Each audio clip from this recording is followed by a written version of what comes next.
Hello, everybody. Welcome to the info session for the Financing and Deploying Clean Energy Certificate Program.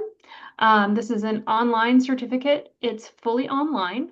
And I'm just going to give you a very brief introduction and we'll sort of walk through um, how things are going to go today. So my name is Heather Daly Haney. I'm joined by my colleagues at CBAE, that's the Yale Center for Business and the Environment. I will have them introduce themselves one by one as we all speak. So we'll get to introductions a little bit later. I am the online program delivery associate for the program. That means that I sort of help run the show during the course, in contact with the participants and in contact with applicants and all sorts of stuff in the background too. So just a brief intro to what we're going to do today. We'll have a sort of Professor Rob Klee is here, our faculty lead for the program, and he's going to be giving you a brief overview of the sort of why behind the program and the moment that we're in right now. And we'll, of course, talk about the program itself, what the curriculum looks like. We'll talk about the structure of the program and how to apply. And a little bit more sort of engaging content a little bit later. And then, of course, Q&A session. So save your questions to the end. There is a Q&A function set up on here, so make sure that you're entering your questions in that Q&A, and we'll get to them when we get to our Q&A session.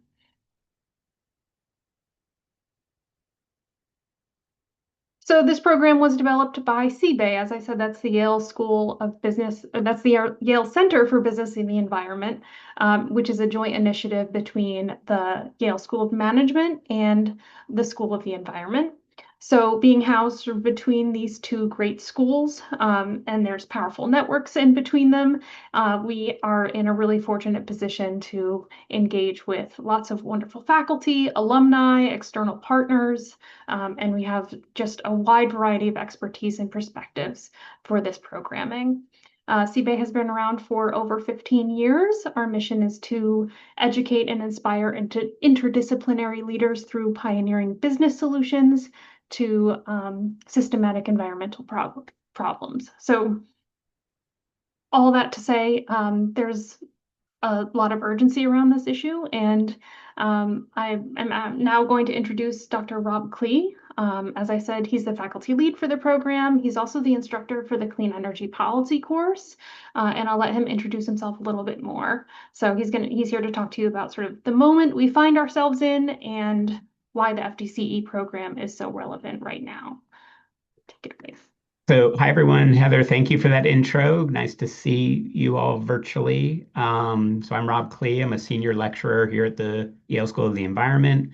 And at the Center for Business and the Environment, I manage and direct our clean energy programs, which includes these online clean energy programs. And my teaching spans environmental law and policy, climate law and policy, and energy law and policy. And some of my background is I was formerly the commissioner of energy and environment for our state of Connecticut here. And for those who take the course, you get to hear some of my inside stories of what it's like to be in the role of a government regulatory agency on these issues. So what's in front of you now? This is actually a visual that I love to start with. Many of you might recognize these are the climate stripes. This is a version from a few years ago. Imagine that there's just more red to the right of this image here. That's a visual depiction of our global temperatures from 1850 to 2021 in this snapshot. And it's telling where we are right now is that we're in the red. If you can click 3 times, Heather, I think that'll bring up our 3 reports.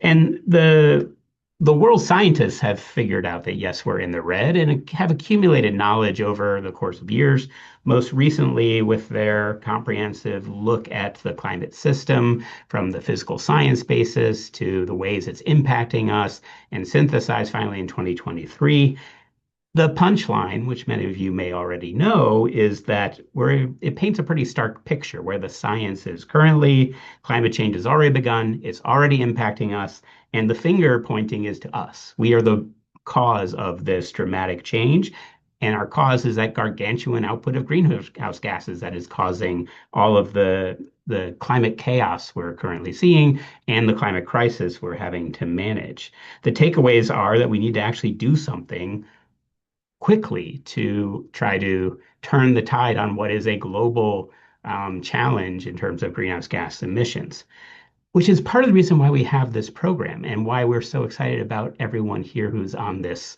webinar and our current FDCE students and our recent FDCE learners as well.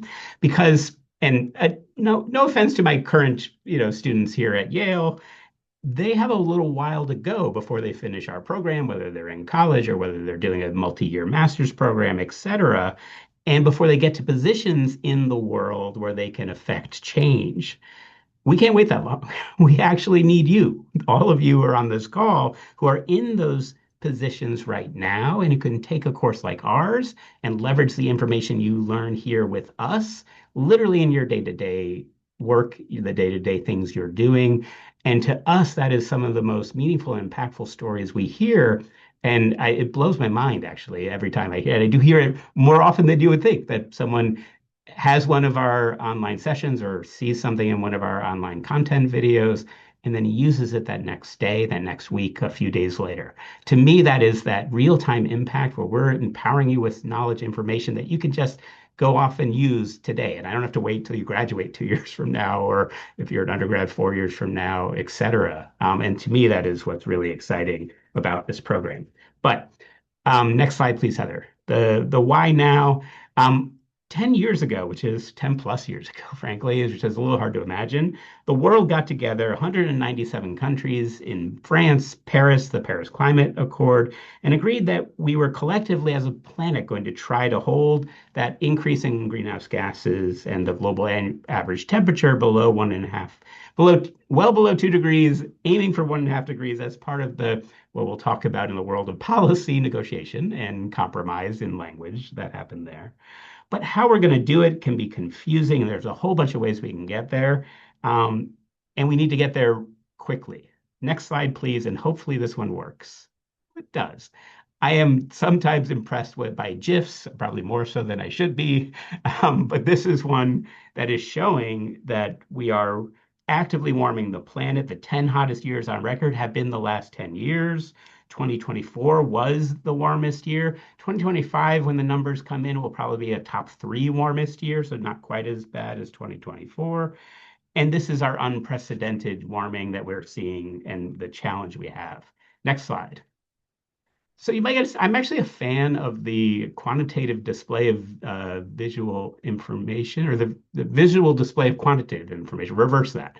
Um, I know this UN Environment Program report is from 2023, so it's a little old, but I can't get over the front page and the pun, which I'm always a fan of pun, that it's a broken record. We're breaking all the wrong records in terms of greenhouse gas emissions, in terms of oil and fossil fuel consumption.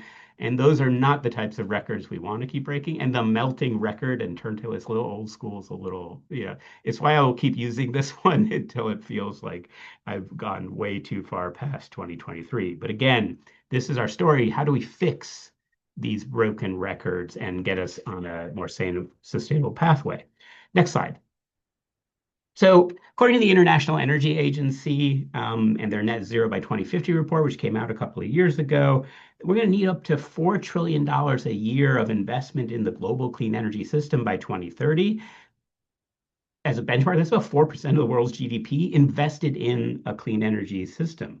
That's, moving from 500 billion a year in clean electricity to over 1.5 trillion a year by 2030.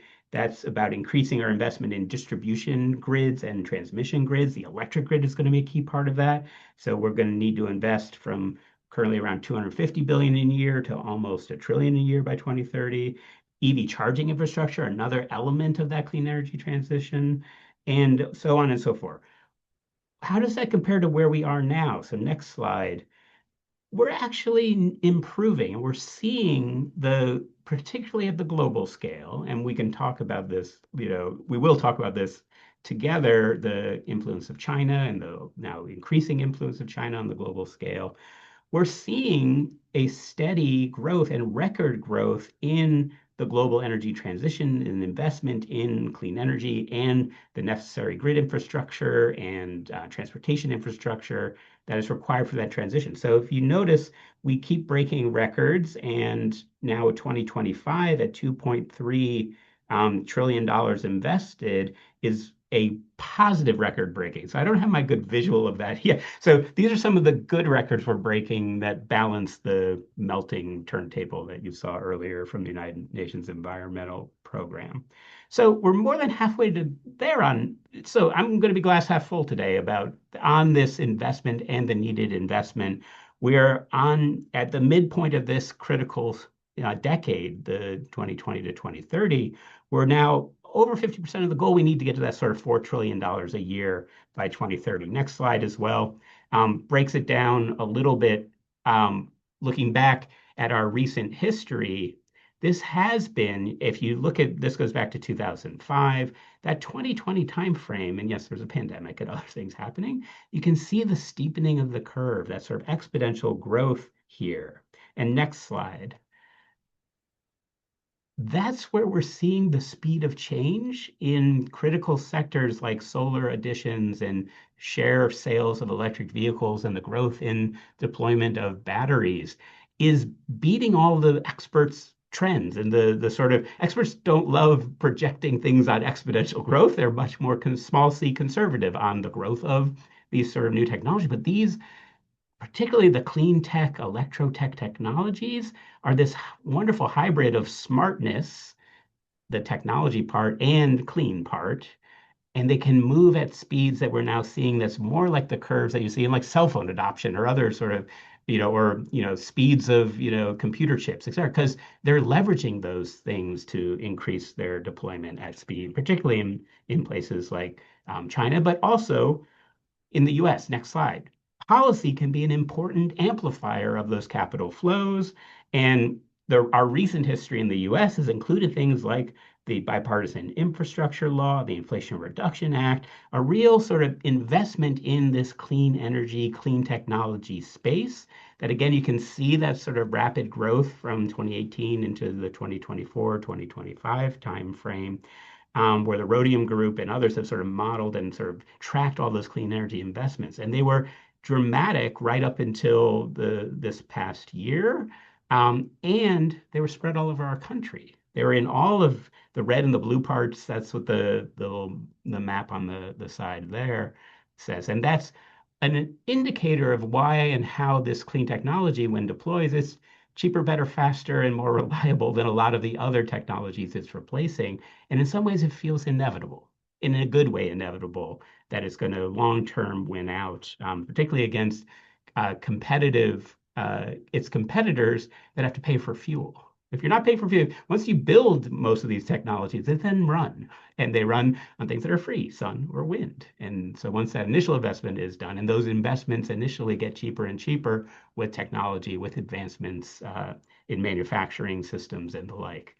So policy can amplify and really supercharge these flows into the clean energy space. Next slide. But it can also slow them down.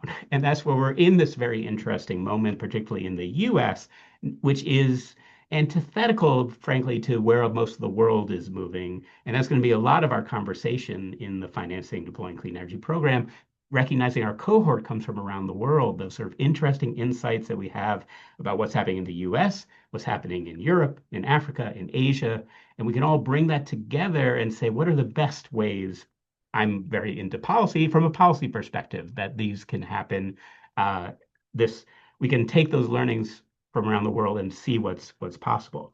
But I do want to recognize that this past year has been an eventful one with the Trump administration and interesting one as well. And I use all those in the terms that they are. Sometimes you have the curse of living into interesting times. Um, the Trump administration used a flurry of executive orders. For those who don't know what those are standard signed statements of the president, often at the incoming parts of the administration when they first show up. They're basically directing what they want their government to do on the executive branch. And and in many cases, they're trying to deliver on their policies that they had been campaigning on, but they're telling what they want their government to do and or what they want Congress to do when they present new policies and programs to Congress. And that's the list of executive orders are dramatic, leaving the Paris Climate Agreement. So now the U.S. is with Iran, Libya, and Yemen, the only four countries that are no longer want to be part of the Paris Agreement. There's an aggressive attempt to go after offshore wind deployment. That's something particularly important for us here in New England, where we happen to have some of the best offshore wind resources in the world, just off of I point over there, but it's not. It's a little ways out by wind. I'm not on the water right now. But New England in particular has tremendous resources offshore, and that's been a battle with the Trump administration, though in the courts, those offshore wind farms tend to, including as recently as just the other day, have been winning and getting to their final stages of deployment. There was a declared national energy emergency, but energy and was defined only as fossil fuels and a few other things. So an interesting sort of choice there. And declared emergencies may unleash some ability to avoid existing environmental rules. So again, the intersection between energy law and policy and environmental law and policy is always a key part of this discussion. You'll learn a lot about that in our course and the sort of interplay between those two. And the pause and or the rescinding or even the attempts to retract a lot of the funding from the Inflation Reduction Act and the bipartisan infrastructure law. And finally, the Trump administration pulling back on programs at the federal level intended to address energy justice and some more communities that are often left behind in clean energy transitions, which was a real hallmark of the Biden administration approach that the Trump administration has decided to try to undo. And then Congress added their voice to this with the One Big Beautiful Bill Act, or the OBBBA, which does not roll off the tongue. So I'm not going to say it again. So you get the one attempt of me saying that.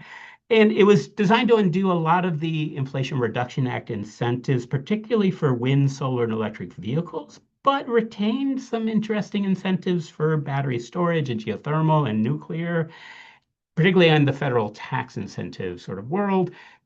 So we're in an interesting transition point there. And again, that'll be a big topic of our discussion going forward in our financing deploying clean energy world, that role of government in incentivizing certain things or distance through tax breaks or tax reductions, and then trying to discourage other things through increased taxes. That's one of the main policy levers that the federal government has, is to try to encourage behavior through monetary policy or financial or tax policy. Um, the the the other thing that I want to sort of highlight, which actually didn't, sorry, Heather, didn't make the slide, is that this is also happening in a world of tariffs, and tariffs are actually an interesting element of our clean energy deployment discussion, where it costs more potentially in terms of the steel and or the equipment and or the panels. So that intersection there makes for another big policy. A tariff is a tax, regardless of that is actually just a legitimate definition. I'm not going to go any further than just defining it.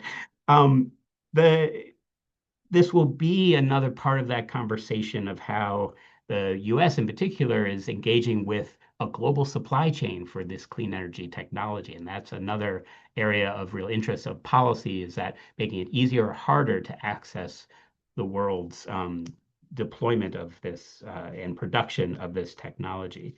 So we're going to go through all of those sorts of things, but hopefully you got a sense, even in this very short time, of the types of things that we'll wrestle with in my policy section. You're going to hear more from the other folks who will tell you the other courses that make up our overall program in financing deploying clean energy. And I'll even leave you with this sort of interesting, perhaps critique of the approach of the Inflation Reduction Act in particular, which didn't receive bipartisan support. It didn't bring the country together around, as prior in the US at least, energy policy acts during the first Bush administration and the second Bush administration were sort of a little bit for everyone, that in Congress, that sort of broad coalition, large, I often in Connecticut state politics would call them an aircraft carrier of a bill where you would get something for everyone so no one hated it. That was not the approach with the Inflation Reduction Act. The thought of the Inflation Reduction Act was we'll get it passed and then hopefully demonstrate through the benefits that went out from it, that it was a good thing that people would rally behind politically. That didn't fully happen. Lots to sort of unpack and talk about there about the sort of policy approaches and the political realities in the US, and then compare that to the rest of the world, which is in a much different space on this. Last slide. And perhaps that's where, to me, the magic and secret sauce of this program is that we want to ensure that we're trying to figure out all the different ways you can finance and deploy clean energy. And there isn't one perfect way. There's going to be lots of multiple ways to do that. But we think that in order to do that, we need policymakers who understand finance and financiers who can evaluate clean energy technology and political risks. We need engineers who might want to become advocates for policy or at least understand the policy process. And we need a nonprofit sector that's there to advocate for the rapid acceleration and deployment of clean energy with the knowledge of how it all works and how it all gets paid for and how it all is regulated as well. And that's why we created the FDCE program, was to get all of those people together in one virtual space, learning from each other, networking with each other, and coming out of this program, hopefully with a better understanding of how those other voices and other participants in this very big enterprise of clean energy deployment work together. Um, so that's my high speed sort of version of all that. I can now pass over the controls. Coral, I think I'm passing to you if you want to introduce yourself and talk a little bit more about all the people they get to meet when they're walking down our virtual street here in FDCE.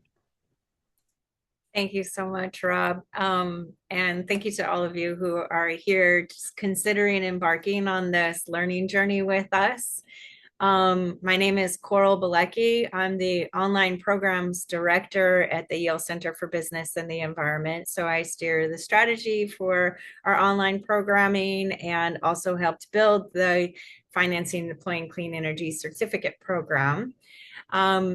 And I just wanted to kind of touch on some of the things that Heather said opening up the session at CBAE. We're really driven by our core mission, which is to create a world where business is actively involved in supporting thriving social and environmental systems, and where we see innovation is being powered by sustainable principles, and where future leaders like yourself have the tools, knowledge, and networks that you need to tackle the world's most pressing challenges. So we're really here to deliver on our mission. We pursue things like research and thought leadership, and then also impactful online education programs like this certificate program.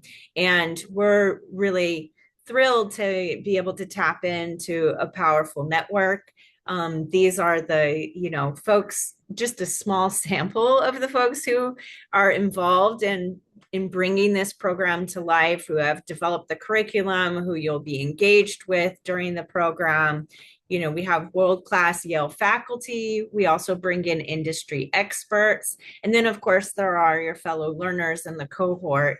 And each of these bring in deep expertise in clean energy policy, technology and technology transitions, project finance, climate tech innovation, energy systems, and other fields. So, our focus is not just on acquiring knowledge, having you acquire knowledge. This is really a collaborative process where you have a distributed network of powerful individuals such as yourself that are helping to transform this knowledge and really leverage your professional experience so that you can go out there with your newly developed network and create real world impact. So this is just a small sample of folks you can engage with. We have Dan Gross, who teaches the Renewable Energy Project Finance course. You've met Rob Klee, who has also worked with Dan Esty to develop the Clean Energy Policy course.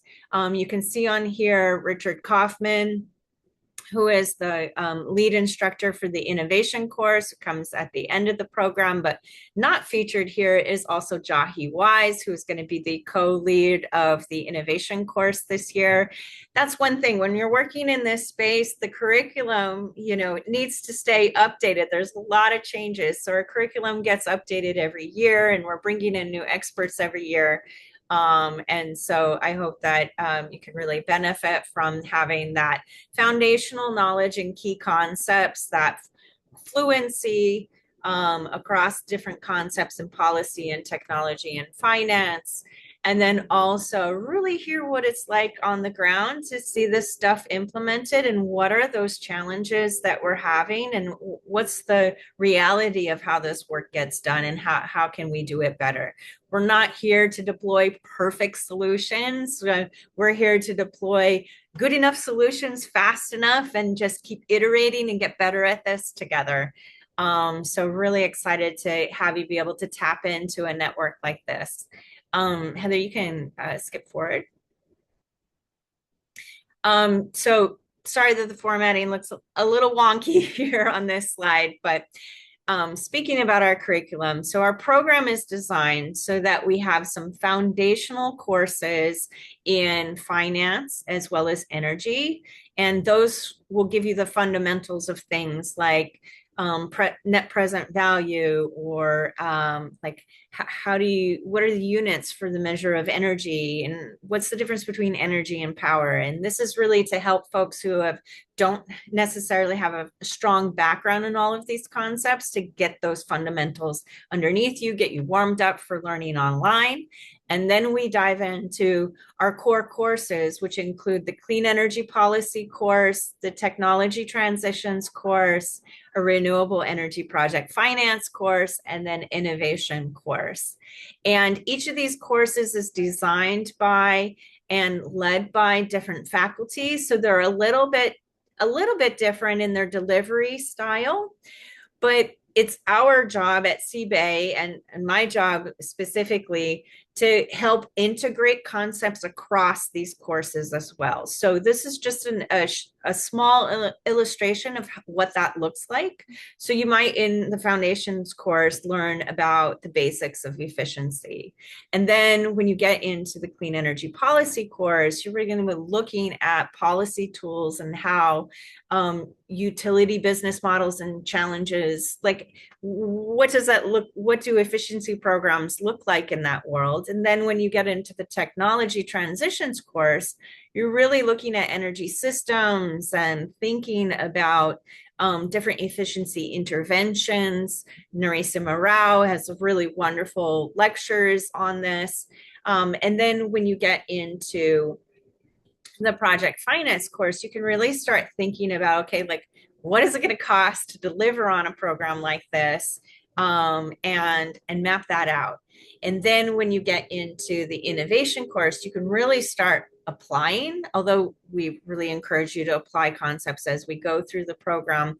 But really the innovation course really gets you prepared at the very end to start implementing the lessons that you've learned throughout this program, and really looking at what are some, get you thinking about innovative and replicable models for scaling efficiency programs, and what is it like to underwrite for a low and moderate income efficiency program.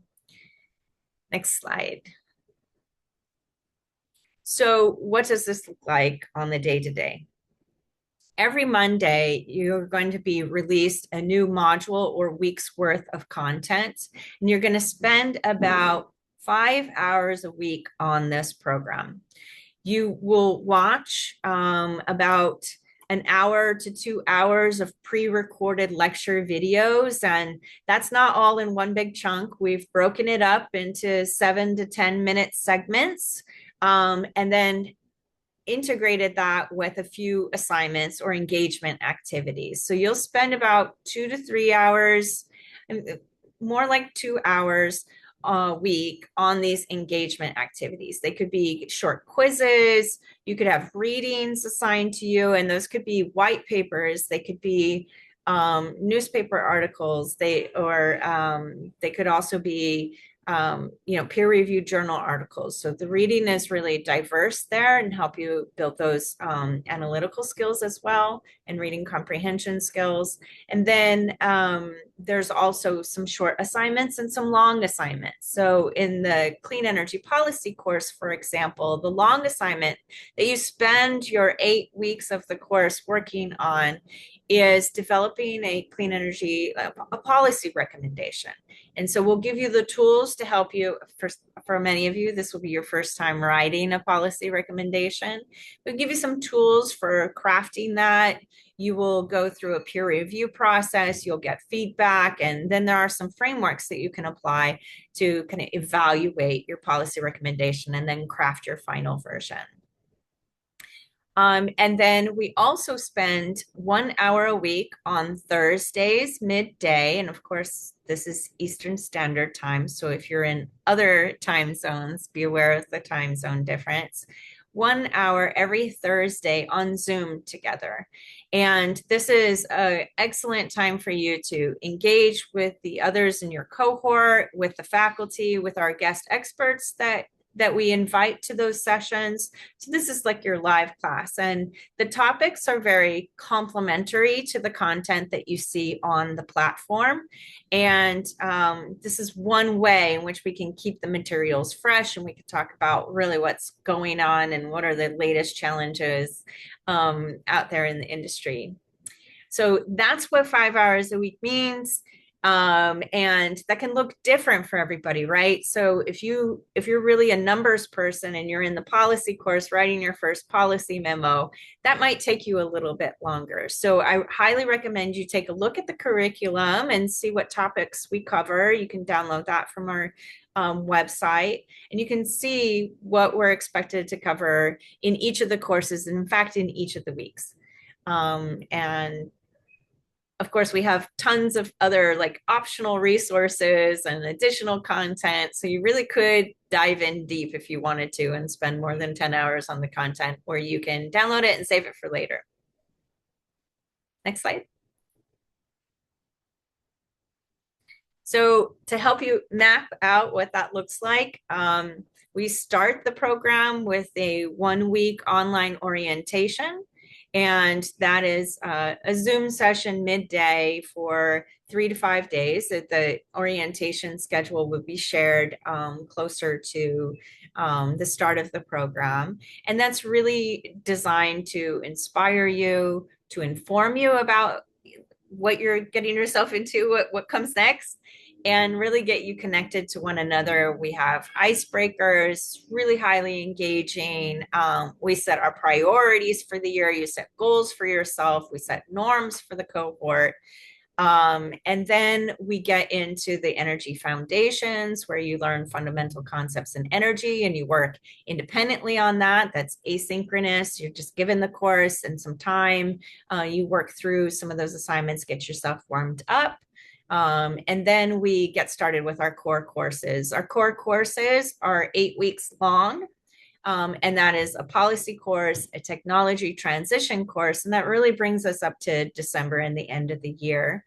We go on a winter break, we come back with another finance foundations course, get you warmed up for then the core courses in project finance, and wrap up with the innovation course in May. And so, as I mentioned, right, our program is designed to really get you cutting edge news and information, foundational concepts, levers for change, get you connected and tapped into a network as well. And so, oh, and before I hand it off to Julia to talk about that networking opportunities, I think another thing that would be helpful to mention is that all of our participants in our program receive a subscription to Heat Map News, so you can really stay informed. They have some really great journalism on clean energy. You should check that out. And then we also have a membership we welcome you to the Yale Clean Energy Collaborative, which Julia can describe. Yeah, thanks, Coral. Very nice to virtually meet you all. My name is Julia Nojime. I'm the Clean Energy Coordinator here at CBAY. And what that means is my job is to create opportunities and pathways for folks in the Yale network to connect with practitioners in the field, to connect with experts, to connect with current students on campus and online learners like yourselves, and to connect with faculty and staff on campus as well. So the picture that you're seeing here is a photo, most recent photo from the 2025 Yale Clean Energy Conference. And that is an event that attracts about 500 people from across the US and across the world to come to Yale's campus and talk and network with each other and meet face to face, but also to hear from a wealth of experts across the clean energy field. So what we do for our online learners is we provide you all with a free ticket to the conference. And we also, under Heather and Saki and Catherine and Coral's leadership, have an extensive reunion for you all. And we have special events organized just for our online learners that includes panel talks as well as networking events, just trying to get you all ways to meet each other in person and interact in person, and also meet folks from different cohorts that have come before yours. So we really use this conference as a way to get people in the same space and talking with one another. You can talk with the expert speakers that we have at the conference. We have numerous organizations that line the hallways every year to network with attendees. And we really love when our online program folks are involved, either representing their organization or as an individual. And yeah, that's kind of our bread and butter. Coral also mentioned the Yale Clean Energy Collaborative, which is an online kind of networking platform for you all, as well as folks on Yale's campus, to network with one another virtually. You can see who's in your general area or location, and plan to meet up with them face to face. And there is a GIF on the last slide that explains a little bit more about what you can do on that platform that you have access to, but it really centers around networking, connection building, and yeah, just kind of sharing resources, information, and tips. And I think I'll pass it back to Heather now. Thanks very much, Julia. So somebody had asked in the Q&A how many people are in the cohort, and each cohort is different. This is our current one right now. Our 2025 to 2026 cohort has a total of 124 participants. And you can see they have a mix of experience levels. There's like a broad range of experience among our participants. Folks come from all different industries. A big group is typically the power sector, followed by finance, consulting. There's also a fair number of people in the nonprofit and public sectors who are working in lobbying, administration, advocacy. So all sorts of things, a sort of broad range of topics that we cover, and people who just want a deeper dive into all of this. And we also have a broad range of experience. You know, some people come to us as a second career, and they're looking to expand their advocacy work in retirement, for example, something like that. So it's not just people who are starting out and getting familiar with this industry, but people who are anywhere within their career. And we also have folks from all over the world. You'll see there's 31 countries represented on this map. That's just for this particular cohort. We've had participants from all over the globe. Currently, about half of our this particular cohort is outside of the US, and that's typical for us to have about 50-50 split between folks who are based in the US and based elsewhere. So this is just an idea of what your classmates might look like. There's people who are have a huge range of perspectives, and that's one of the real benefits to this program.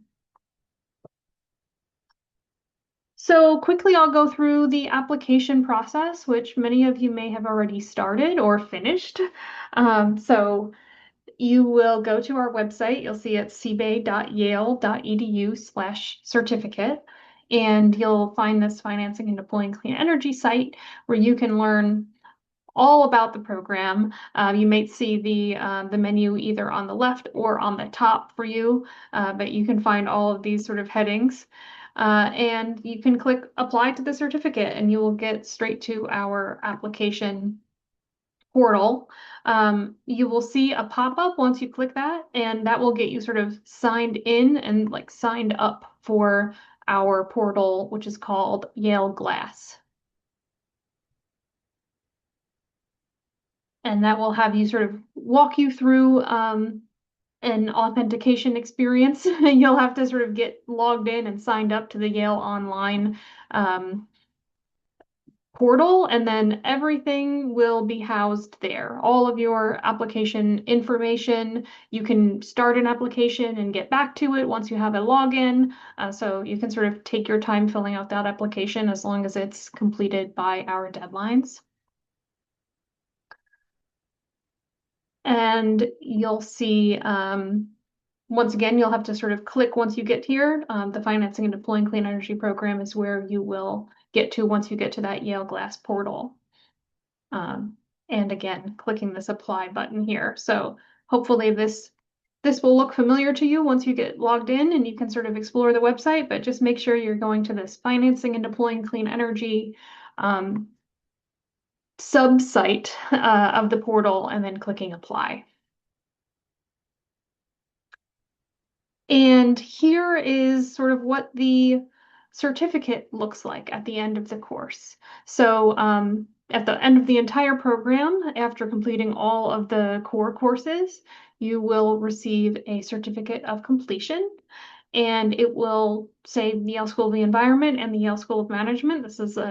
You'll have the opportunity to sort of post it on your LinkedIn page, and it's something that you can print out in a formal way if you want to. You can print it out and frame it, or you can keep it in sort of an internet accessible format. So it's like a credential that you can put on like your LinkedIn profile, for instance. And then here is what Julia was just talking about our network. So I'll let that run so you can see what that online collaborative really looks like. We have all sorts of groups available and different events.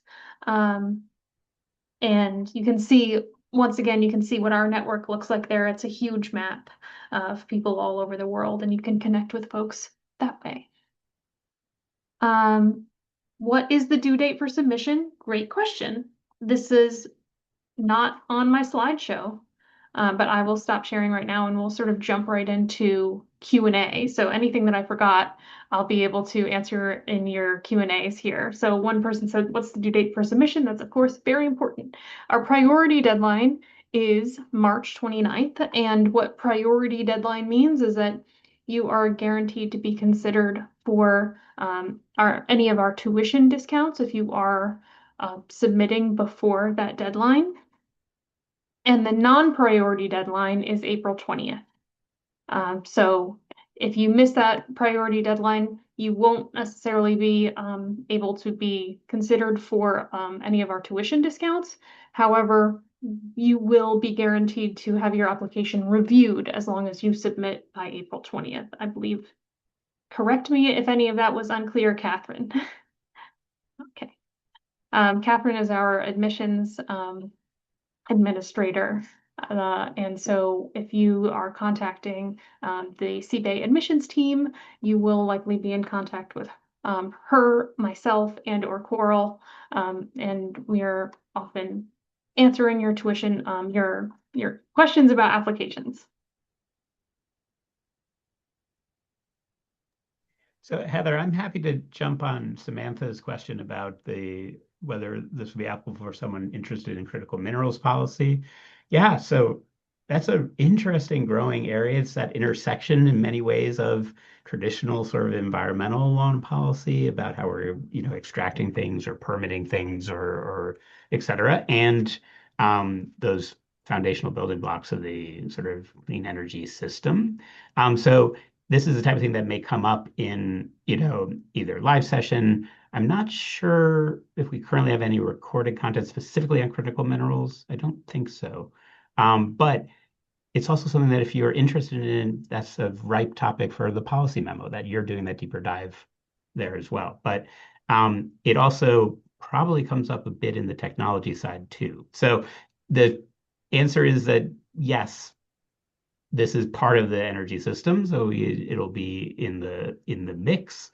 Probably not the largest vote. If that's the only thing you're looking for, it would not. It will be an area you can sort of lean into on your own with your policy memo and other parts. But it is an important part of the clean energy transition. It looks like a lot of our Q&A questions were also answered via chat, via text. So if you have questions, make sure you look through that Q&A section. You can see the questions that have been answered publicly. You may have some of the same questions. One, for instance, people have asked if there is a recording that will be made available. This recording will be up on the CBAY website for the next year until we do our next one. So that's why we like to do it in sort of like a clean Q&A format rather than having people unmute themselves and things, so that it stays nice and clean so we can post this publicly. And then I would also say, yes, website. Please go to our website. We have lots of information there. You can take a really deep dive into the curriculum. You can map out what the coming year would look like for you, even to like which month would you be in this particular course, and the live sessions are on Thursdays at noon. You could see where that overlaps with your travel or not. And then you can also, when you go to the spot on our website to apply, take a look at the application readiness checklist. That's going to give you not only all of the information we're going to ask of you on the application, it's going to give you the essay questions and a little bit of advice on how to fill out a successful application, including for the tuition discount. So that's another really like valuable resource to you now as an applicant. And, really interested to like read your application. So submit those as soon as you can. Really spend time trying to bring out, rather than trying to think of like, what is the right answer to the response for this essay? We really want to get to know you as a person, right? So bring out your professional experience, your own sort of perspectives, even if it's very niche to what you're doing. We want to see that passion. We want to see that unique part of you and what you could bring to the cohort and why you're interested in this program.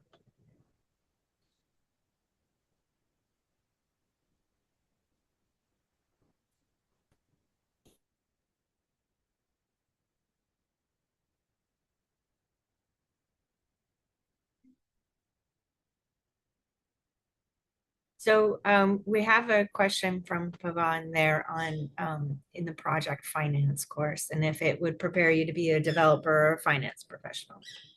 So the overall certificate for the 10 months that you're in this program has been really life-changing and transformational for a lot of our participants. It has launched them into it's not designed to be a career pivoting tool, but it has served as one for folks. People have moved from spending 20% of their sort of portfolio on clean energy to 100% in clean energy.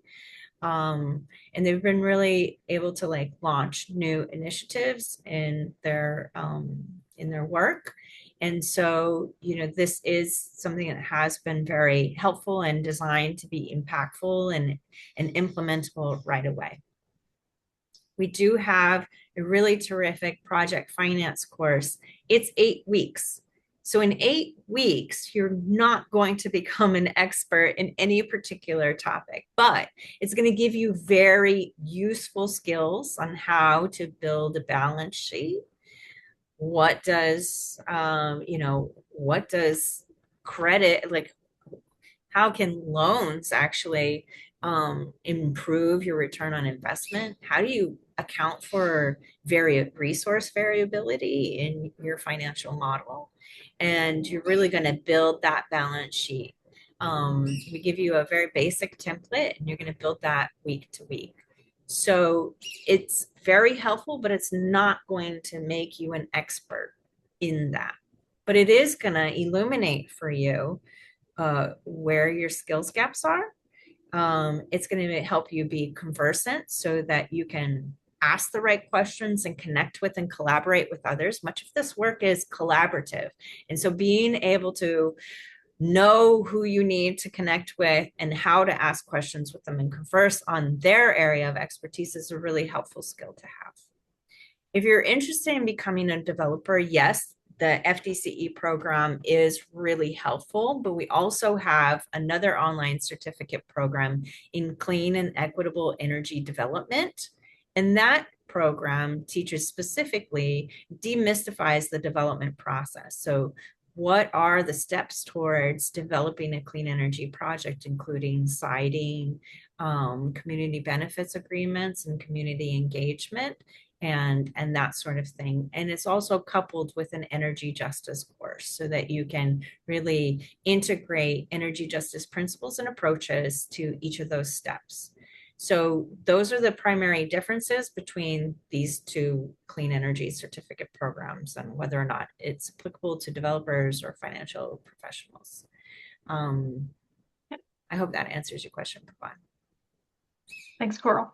I also wanted to mention that someone earlier had given a shout out to Daniel Gross, who is our faculty lead for the project finance course. And they said he's one of the most engaging, exceptional lecturers they've ever encountered, which I think is not exaggeration. He's a really a fantastic, engaging instructor, and people really get a lot out of that course, even though it is only 8 weeks long.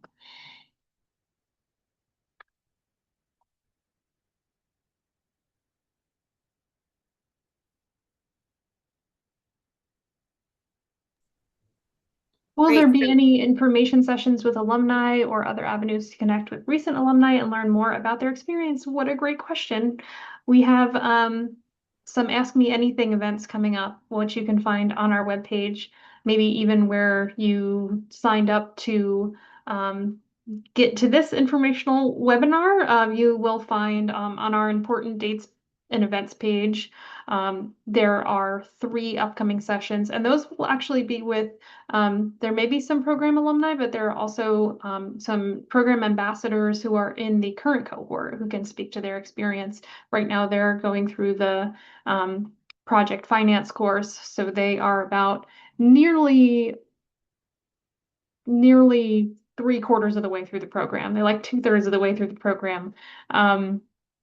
And they can speak to their current experience as well and what that looks like. I think somebody may have just posted a link.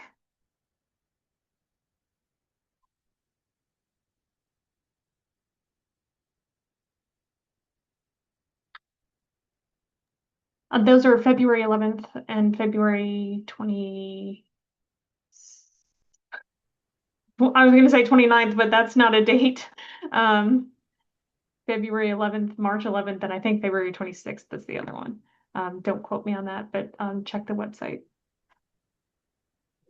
So I'll jump on. There's an open question on policies and financing instruments about cleaning fossil fuels.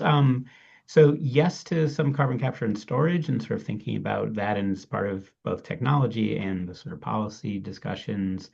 But less, I don't think we're doing as much on methane abatement in oil and gas production. But the most of it is on more traditional renewables, plus nuclear, plus geothermal, plus battery storage, plus some EVs. So there's a whole host of it. A core will be, the traditional renewables that are kind of leading the pack. But then looking at those interesting additional new technologies, how they're deployed, and sort of emerging areas, uh, is kind of rounds out the entire package.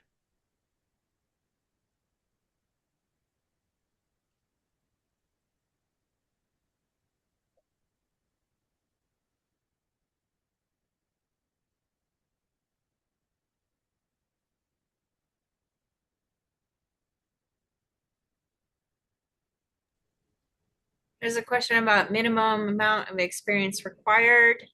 No, there's not a minimum amount of experience required. We prefer to see that you've completed a bachelor's degree. And we also prefer to see folks who are currently working in the clean energy space or have some method by which you can, some avenue by which you could implement the program right away. We're looking for that like immediate return on the investment in your time in the program. But none of those are immediate disqualifications. So as you saw earlier in the session, we have, approximately half of folks in the program have less than 10 years experience. A caveat to that is we want to make sure that you are not a full-time student. I believe this was also touched on in one of the answered questions, but it's this program is quite rigorous, even though it is a part-time program that is designed for working professionals, and it's certainly doable to find the time to complete it. As Coral mentioned, it's that average of 5 hours per week. But we find that if you're trying to juggle that, possibly work, possibly and another full-time degree program, that sort of one of those things is always going to take priority. And so we really want to make sure that you're able to successfully complete the program. We really hope that everybody who starts the program is able to successfully complete it. So if you really want to apply, we ask that you sort of wait until you are at least complete with your full-time studies before you sign up for this program. And some of you are in full-time degree programs, but you have a really light coursework for a particular year or something. So just reach out to us if you feel like you'd like us to review an exception to that policy if you are in a degree program. And then you can reach out to that cbay.admissions@yale.edu. And as far as scholarships, we do have a 3 Karens Fellowship for applicants from the Global South who are working in the Global South on climate change mitigation. It's very competitive. We will have over 100 applicants for 10 scholarships. So please do make sure that all of your essays are quite robust and filled out quite well, indicating your demonstrated commitment to climate change mitigation and your work in the Global South and your future goals for that. Otherwise, we do have CBAY tuition discounts, and those discounts are typically 10 to 20%. I'll quickly grab the grid infrastructure. Short answer, yes. Interconnection, the queues, the sort of policies that are trying to improve existing grid infrastructure, advance, grid enhancing technologies, the How policies much that is it going to support. cost? Yeah, all those things. So the grid and what you need to make any of this work is a key part of multiple courses, policy, technology, finance, all look at that interconnection as often a critical bottleneck. Right. With that, we are at 2 o'clock. We are finished with our informational session. I really thank you all for joining, and thanks for sticking on and getting your questions answered. Of course, if you have more questions, please reach out to us. It's cbay.admissions@yale.edu. I'm gonna, I wonder if you can even see the chat. I think you can if I put it in here. Yes, perhaps. No, Julia, you wouldn't be able to see it. Okay. Um, well, cbay.admissions@yale.edu. So hopefully you are going to our website and checking things out and getting your questions answered. And please reach out with any further questions. Thank you so much. Thank you, everyone. Really appreciate it.